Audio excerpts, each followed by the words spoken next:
ಓಂ ಗುರುಭ್ಯೋ ನಮಃ. ಗುರು ಶ್ರೀ ರಾಘವೇಂದ್ರ ಸ್ವಾಮಿಯೇ ನಮಃ.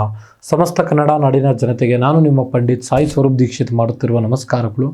ಇವತ್ತಿನ ಈ ಒಂದು ವಿಡಿಯೋದಲ್ಲಿ 2026ರಲ್ಲಿ ಜನವರಿ ತಿಂಗಳ ಧನು ರಾಶಿಯ ಮಾಸ ಭವಿಷ್ಯ ಹೇಗಿದೆ ಅಂತ ನಾವು ನೋಡೋಣ ಬನ್ನಿ.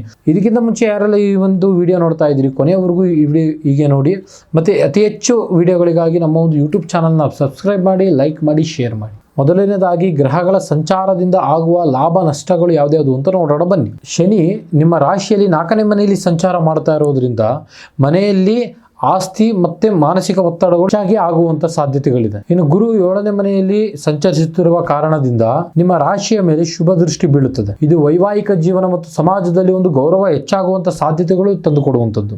ಸೂರ್ಯಗ್ರಹ ಜನವರಿ 14ನೇ ತಾರೀಕಿನ ತನಕ 1ನೇ ಮನೆಯಲ್ಲಿ ಸಂಚಾರ ಮಾಡಿ ಜನವರಿ 14ರ ನಂತರ 2ನೇ ಮನೆಗೆ ಪಾದಾರ್ಪಣೆ ಆಗುವಂತ ಸಾಧ್ಯತೆಗಳು ಬಹಳ ಇವೆ. ಇದರಿಂದ ನಿಮ್ಮ ಆತ್ಮವಿಶ್ವಾಸ ಹೆಚ್ಚಾಗುತ್ತದೆ. ನಿಮ್ಮ ಮಾತಿನ ಮೇಲೆ ಆದಷ್ಟು ನಿಯಂತ್ರಣವಿರಲಿ. ಇನ್ನು ರಾಹು ಕೇತುವಿನ ವಿಚಾರದ ಬಗ್ಗೆ ನೋಡೋದಾಯ್ತು ಅಂತ ಹೇಳಿದ್ರೆ, ರಾಹು 3ನೇ ಮನೆಯಲ್ಲಿ ಹಾಗೂ ಕೇತು 9ನೇ ಮನೆಯಲ್ಲಿ ಇರುವುದರಿಂದ ನಿಮ್ಮ ಧಾರ್ಮಿಕ ಚಟುವಟಿಕೆಗಳು ಹೆಚ್ಚಾಗುವಂತ ಸಾಧ್ಯತೆ ಲಕ್ಷಣಗಳು ಬಹಳ ಇವೆ. ಇದರ ಜೊತೆಗೆ ನಿಮ್ಮ ಧೈರ್ಯ ಸ್ವಾಭಿಮಾನ ಕೂಡ ಹೆಚ್ಚಾಗುವಂಥದ್ದು.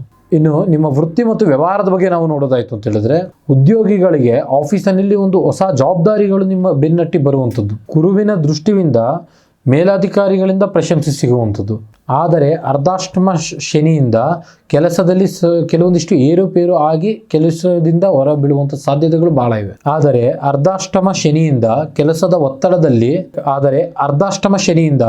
ಕೆಲಸದಲ್ಲಿ ಒತ್ತಡ ಜಾಸ್ತಿಯಾಗಿ ಕೆಲಸದಲ್ಲಿ ಏರುಪೇರು ಆಗುವಂಥ ಸಾಧ್ಯತೆಗಳು ಬಹಳ ಇವೆ. ಆದರೆ ತಾಳ್ಮೆ ಕಳೆದುಕೊಳ್ಳಬೇಡಿ. ಇನ್ನು ವ್ಯವಹಾರದ ವಿಚಾರದ ಬಗ್ಗೆ ನಾವು ನೋಡೋದಾಯ್ತು ಅಂತ ಹೇಳಿದ್ರೆ, ಇದರ ಜೊತೆಗೆ ನೀವು ಒಂದು ಪಾರ್ಟ್ನರ್ಶಿಪ್ ಬಿಸ್ನೆಸ್ನಲ್ಲಿ ಒಂದು ಉತ್ತಮ ಲಾಭದಾಯಕವನ್ನು ನೋಡ್ಬೋದು. ಯಾವುದಾದ್ರೂ ಒಂದು ನೀವು ಹೊಸ ಬಿಸ್ನೆಸ್ನ ಕೈಗೊಳ್ಳಬೇಕು ಅಥವಾ ಹೊಸ ಬಿಸ್ನೆಸ್ನ ನೀವು ಪಾಲ್ಗೊಳ್ಳಬೇಕು ಅಂತ ಯೋಚನೆ ಮಾಡ್ತಾ ಇದ್ದೀನಿ ಅಂದರೆ ಜನವರಿ 15ರ ನಂತರ ನೀವು ಒಂದು ಪಾಲ್ಗೊಳ್ಳುವುದು ಬಹಳ ಉತ್ತಮ.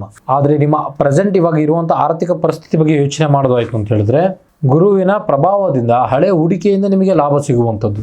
ಆದರೆ ಮನೆಯಲ್ಲಿ ಆಗುವಂಥ ಸಮಸ್ಯೆಗಳಿಂದ ಅಥವಾ ವಾಹನ ರಿಪೇರಿಯಿಂದ ಅಥವಾ ಇತರ ಅದರ ಖರ್ಚುಗಳಿಂದ ನಿಮಗೆ ಅನಿರೀಕ್ಷಿತ ಸಮಸ್ಯೆಗಳು, ಅನಿರೀಕ್ಷಿತ ಖರ್ಚುಗಳು ಹೆಚ್ಚಾಗುವಂಥದ್ದು. ಹಣಕಾಸಿನ ವಿಚಾರದಲ್ಲಿ ಆದಷ್ಟು ಗಮನ ಇಟ್ಟು ಮುನ್ನಡೆಯಿರಿ. ಇನ್ನು ಪ್ರೀತಿ ಮತ್ತು ಕುಟುಂಬದ ವಿಚಾರದ ಬಗ್ಗೆ ನಾವು ನೋಡೋದಾಯ್ತು ಅಂತ ಹೇಳಿದ್ರೆ, ಕುಟುಂಬದಲ್ಲಿ ಶುಭ ಕಾರ್ಯಗಳು ಬರುವಂತ ಸಾಧ್ಯತೆಗಳು ಬಹಳ ಇದೆ. ನಿಮ್ಮ ಮನೆಯಲ್ಲಿ ತಂದೆ ಕಡೆಯಿಂದ ಆಗಿರ್ಬೋದು ಅಥವಾ ಹಿರಿಯರಿಂದ ಆಗಿರ್ಬೋದು ಆರ್ಥಿಕ ಲಾಭವು ಹೆಚ್ಚಾಗುವಂತ ಸಾಧ್ಯತೆಗಳು ಬಹಳ ಇದೆ. ದಾಂಪತ್ಯದ ಜೀವನದಲ್ಲಿ ಸಂಗಾತಿಯೊಂದಿಗೆ ಬಾಂಧವ್ಯ ಸುಧಾರಿಸುವಂಥದ್ದು, ಪರಸ್ಪರ ಅರ್ಥ ಮಾಡಿಕೊಳ್ಳುವಂಥದ್ದು ಬಹಳ ಹೆಚ್ಚಾಗುವಂಥದ್ದು. ಇದರಲ್ಲಿ ಮದುವೆ ಯಾರಿಗಾಗಿಲ್ಲ, ಗುರುವಿನ ಬಲದಿಂದ ಅವರಿಗೆ ಮದುವೆ ಅತಿ ವೇಗದಲ್ಲಿ ಆಗುವಂಥ ಸಾಧ್ಯತೆ ಲಕ್ಷಣಗಳು ಬಹಳ ಇದೆ. ಇನ್ನು ಆರೋಗ್ಯದ ವಿಚಾರದ ಬಗ್ಗೆ ಹೇಳೋದಾದ್ರೆ, ಆರೋಗ್ಯದ ಮೇಲೆ ಅತಿ ಹೆಚ್ಚು ಕಾಳಜಿ ಇರಬೇಕು. ಯಾಕೆಂದ್ರೆ ಅರ್ಧಾಷ್ಟಮ ಶನಿಯಿಂದ ಎದೆನೋವು ಕಾಣಿಸಿಕೊಳ್ಳುವ ಸಾಧ್ಯತೆಗಳು ಬಹಳ ಇದೆ. ಅತಿಯಾದ ಒಂದು ಕೆಲಸದ ಒತ್ತಡದಿಂದ ಆಯಾಸ, ಮಾನಸಿಕ ಹೆಚ್ಚಾಗುವಂಥದ್ದು ಜಾಸ್ತಿ. ಪ್ರಾಣಾಯಾಮ ಮತ್ತೆ ಇದರ ಜೊತೆಗೆ ವಾಕಿಂಗ್ ಮಾಡುವುದು ನಿಮ್ಮ ಆರೋಗ್ಯಕ್ಕೆ ಬಹಳ ಉತ್ತಮ. ಇದಕ್ಕೆ ಪರಿಹಾರ ಮಾರ್ಗ ನಾವು ತಿಳಿಸಿಕೊಡೋದಾಯ್ತು ಅಂತ ಹೇಳಿದ್ರೆ, ಪ್ರತಿ ಗುರುವಾರದಂದು ದಕ್ಷಿಣ ಮೂರ್ತಿ ದೇವಸ್ಥಾನಕ್ಕೆ ಭೇಟಿ ನೀಡುವುದು ಬಹಳ ಉತ್ತಮ. ಪ್ರತಿ ಶನಿವಾರದಂದು ಅಶ್ವತ್ಥಂ ಮರದ ಕೆಳಗೆ ಹಳ್ಳೆಣ್ಣೆ ದೀಪವನ್ನು ಹಚ್ಚಿ. ಈ ರಾಶಿಯವರ ಒಂದು ಅದೃಷ್ಟ ಸಂಖ್ಯೆ ನಾವು ನೋಡೋದಾಯ್ತು ಅಂತ ಹೇಳಿದ್ರೆ 3, 5, 8. ಇದಾಗಿತ್ತು ಧನು ರಾಶಿಯವರ 2026ರ ಜನವರಿಯ ಮಾಸ ಭವಿಷ್ಯ.